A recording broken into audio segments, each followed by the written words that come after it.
HILT P policy దేశంలోనే అతిపెద్ద భూ కుంభకోణం అని బీఆర్ఎస్ పార్టీ అంటుంది. ఇవాళ ఫీల్డ్ విజిట్కి వచ్చింది. నిజ నిర్ధారణ కమిటీ పేరు మీద ఇంకా కోసేపట్ల BRS party working president KTR కూడా రాబోతున్నారు. మనతో పాటు ఎమ్మెల్యే వివేకానంద గౌడ్ గారు ఉన్నారు. వివేకానంద గౌడ్ గారు, మీరేమో 5 లక్షల కోట్ల కుంభకోణం ఇది అంటున్నారు.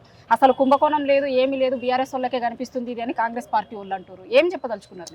దీంట్లో చాలా స్పష్టంగా సుమారు మనం చూసినట్టయితే ఇది భూముల విలువ 9,292 ఎకరాల స్థలం, దాదాపు 22 ఇండస్ట్రియల్ ఎస్టేట్లు ఉన్న స్థలము గతంలో అప్పుడు నామమాత్రము రేట్కి లేకపోతే సబ్సిడీస్తోని ఆ రోజు ఉద్యోగ ఉపాధి అవకాశాలు కల్పించాలనే ఉద్దేశంతో ఎన్నో ప్రభుత్వాలు గత 56 సంవత్సరాల నుంచి కూడా ఇస్తూ సో దట్ ఎంప్లాయ్మెంట్ క్రియేట్ అవుతుంది, అందరూ కూడా చేతికి పందరుతున్న ఉద్దేశంతో ఇచ్చిన భూములు ఇవన్నీ కూడా.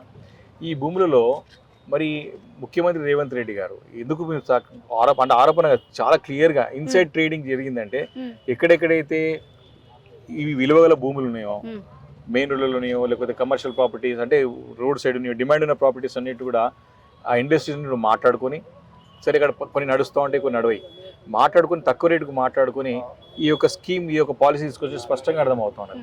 అది కూడా లిమిటెడ్ టైమే పెట్టినారు.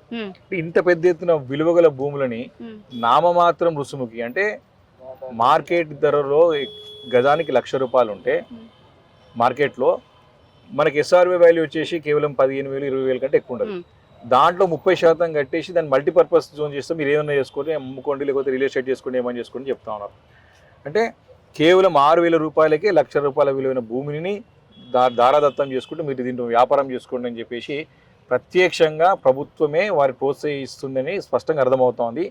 దీన్ని బట్టి గతంలోనే వాళ్ళు ఎక్కడైతే సిక్ యూనిట్స్ ఉన్నాయో, ఎక్కడైతే డిమాండ్ ఉన్న ప్రాపర్టీస్ ఉన్నాయో, డిమాండ్ ఇండస్ట్రీస్ ఉన్నాయో వాళ్ళు మాట్లాడుకొని ఈ రకమైనటువంటి పాలసీని తీసుకొచ్చి తెరపైకి తీసుకొచ్చి వ్యాపారం చేసుకోవడానికి ప్రయత్నం చేస్తున్న స్పష్టంగా అర్థమవుతా ఉన్నది. ముఖ్యంగా ఇవి భూములు ఎందుకు ఇచ్చిండ్రు? ప్రజా అవసరాలకి ప్రజలకు ఉపయోగపడాలనే ఉద్దేశంతోనే ఉద్యోగ ఉపాధి అవకాశాలు కల్పించాలా, చేతి నిండా పని దొరకాలా అనే ఉద్దేశంతో ఇస్తేనే కదా ఈ హైదరాబాద్ నగరం ఇంత పెద్ద ఎత్తున విస్తరించింది. దేశ నలుమూల నుంచి కూడా వచ్చి ఇక్కడ ఉద్యోగాలు కార్మికులు వచ్చి పని చేసుకుంటూ ఉన్నారు. ఇక్కడనే కుత్బుల్లాపూర్ నియోజకవర్గంలో దాదాపు జీడిమెట్ల గాంధీనగర్ ఇండస్ట్రియల్ ఎస్టేట్ కలిపితేనే 1,160 ఎకరాలు అంటే దగ్గర 1,200 ఎకరాల చిల్లర భూమిని ఇచ్చింది కాబట్టి ఇక్కడ అంతా ఇండస్ట్రీస్ ఉన్నాయి, పనిచేస్తున్నారు, లక్షల మంది కార్మికులు పనిచేస్తూ ఉన్నారు, ఉద్యోగాలు వస్తున్నాయి, ఉపాధి వస్తున్నాయి, తద్వారా అనేక రకాల అభివృద్ధి చెందింది. కానీ ఈరోజు వీటిని మీరు మల్టీపర్పస్ జోన్ చేసుకొని మీరు ఇల్లు కట్టుకొని అమ్ముకోనంటే ఈ కంపెనీలు ఎక్కడ పోవాలా? వారు అంటే వ్యాపార దృక్పథంతో ల్యాండ్ అమ్ముకొని మీరు ఏమైనా చేసుకునే ఉద్దేశమే కదా. ఇండస్ట్రియల్ పర్పస్ గతంలో అన్ని ఆలోచన చేసే కదా ఇండస్ట్రీస్ ఉండాలా, ఓపెన్ స్పేస్ ఉండాలని రకరకాల ఆలోచన చేసినారు. ఇంత ప్రజా అవసరాల కోసం ఇచ్చినటువంటి భూములని ప్రజా అవసరాలకి ఉపయోగించాలా, ఎంప్లాయ్మెంట్ క్రియేట్ చేయడానికి ఉపయోగించాలి. లేదు కంపెనీ నడుస్తలేవంటే ప్రభుత్వమే డబ్బు చెల్లించి భూమిని వాపసు తీసుకోవాలా. ఎందుకంటే భూములు ఒక డిమాండ్ చాలా ఉంది. మనుషులు పెరిగిన జనాభా పెరిగిందే, భూములు పెరగలేదు కాబట్టి ఏరియా పెరగదు. కాబట్టి ఇక్కడ రింగ్ రోడ్లో పడినటువంటి దగ్గర 9,200 ఎకరాల స్థలాలని దొరకదు మళ్ళీ మనకి. నిజంగానే ప్రభుత్వం తీసుకుని ప్రజా అవసరాలకు వాడాలి. ఇప్పుడు ప్రజలకి మెయిన్ ఏరియా ఇప్పుడు చూస్తే మనం 20-30 ఏళ్ల కిందటే వచ్చింది, అంతా ఇండ్లు వచ్చినాయి, చుట్టుపక్కల కమర్షియల్ అంతా కూడా అయిపోయింది, ఇండ్ల మధ్యలోకి వచ్చింది. కాబట్టి ఇక్కడ పొల్యూటెడ్ లాంటిది ఉండొద్దు అని మీరు ఊరవతలకి పంపిస్తున్నాము అని అంటున్నారు కదా. దాంట్లో జనాల్ని దృష్టిలో పెట్టుకుని మేము చేస్తున్నాము అనేది ప్రభుత్వం వైపున ఇది పూర్తిగా శుద్ధ అబద్ధం. దాన్ని అడ్డు పెట్టుకొని ఇంత పెద్ద 1,200 ఎకరాల ఉన్న ఇండస్ట్రియల్ ఏరియాలో నామమాత్రం 10, 20, 30 ఉంటాయి. మిగతా అన్ని కూడా ఇంజనీరింగ్, మ్యానుఫ్యాక్చరింగ్, మనకి కుటీర పరిశ్రమలు అనేకం ఉన్నాయి. ఇక్కడ అన్ని కూడా ప్లాస్టిక్ ఇండస్ట్రీస్, అనేక రకమైన ఇండస్ట్రీస్ అంటే కాలుష్యకరకమైనటువంటి అవి కావు. వీళ్ళన్నిటికీ ఇచ్చిపడేసిండ్రు కదా పాలసీ. ఫ్యాబ్రికేషన్ అన్నిటికీ కూడా ఇచ్చిపడేసినారు.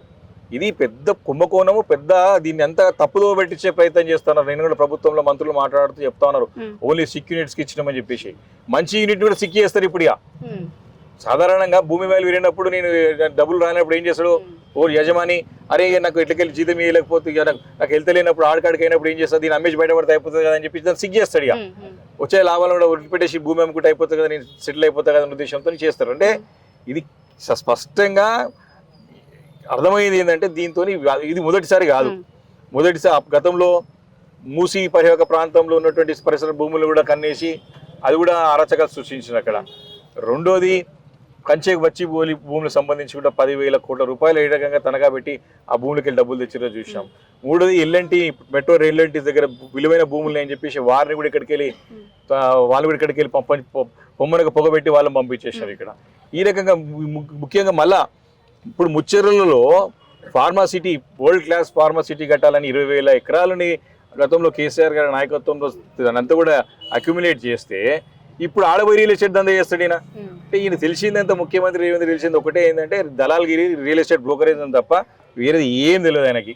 కాబట్టి దీనికి డబ్బులు ఏ రకంగా దండుకోవాలా, డబ్బులు ఏ రకంగా మూటలు ఢిల్లీకి మోయాలా, ఏ రకంగా పైసలు సంపాదించాలని ఒక సింగిల్ పాయింట్ ఎజెండాగా పనిచేస్తున్నటువంటి ప్రభుత్వం రేవంత్ రెడ్డి సర్కార్ తప్ప ఇంకోటి కాదు. ఈరోజు ఎన్ని లక్షల మంది కార్మికులు పనిచేస్తారు ఇక్కడంతా కూడా కార్మిక వాడాలా. వాళ్ళ యజమానికి నువ్వు రియల్ ఎస్టేట్ చేసుకుని అపార్ట్మెంట్ కొని అమ్ముకోమంటే అమ్మేసుకుని వెళ్ళిపోతాడు. ఈ కార్మికులు ఎక్కడ పడాలా? ఫస్ట్ క్వశ్చన్ వేసేది అక్కడనే. నీకు నిజంగా రెడ్ జోన్ ఇండస్ట్రీస్ ఉంటే రింగ్ రోడ్ అవతల తరలించు.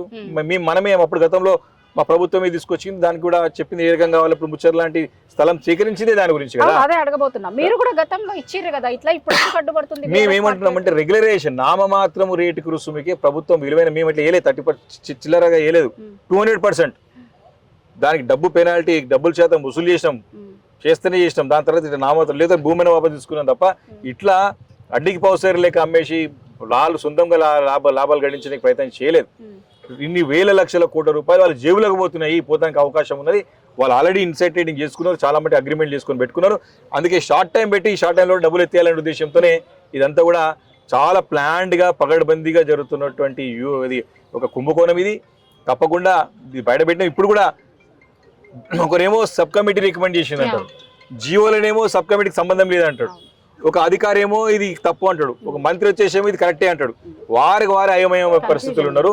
ఇది మంచి పద్ధతి కాదు. ఇది పూర్తిగా ప్రజలని నష్టపరిచేటువంటి పాలసీ ఇది. దీన్ని తీవ్రంగా వ్యతిరేకిస్తుంది. వాస్తవాలు బయటకు వస్తూ ఉన్నాయి కదా. ఇప్పుడు ఇక్కడే ఇండస్ట్రీని గెలిచినాము మేము. కుకట్పల్లి ఉంటే ఇంట్లో జనావాసాల మధ్య అమ్మేసుకొని వచ్చి ఇండస్ట్రీలో పెట్టుకున్నామన్నా. ఇది కూడా ఏం చేసి ఇక్కడ పోవాలి అంటున్నాడు. దగ్గర 300 పనిచేస్తారు ఒక్కొక్క కంపెనీలలో. వాళ్ళ పరిస్థితి ఏంది ఈరోజు? ఇది నిజంగా కూడా సెక్యూరిటీ ఏమైనా ఉంటే దానికి వాపసు ప్రభుత్వం తీసుకోండి. ఇక్కడ ప్రజా అవసరాలు ఉన్నాయి మాకు చాలా. ఇక్కడ మాకు గ్రేవియార్డ్స్ కావాలి, ఇక్కడ హాస్పిటల్స్కి కావాలి, స్కూల్స్ కావాలి, ఈరోజు అంగన్వాడీలకు కావాలి, పార్కులకు కావాలి, ట్రక్ పార్కింగ్ కావాలా, అనేక అవసరాలు ఉన్నాయి. కాబట్టి ఈ భూమిని 100% ఇట్లా రెగ్యులరైజ్ చేసి దారాదత్తం చేయకుండా ప్రజా అవసరాలకు వాడాలా.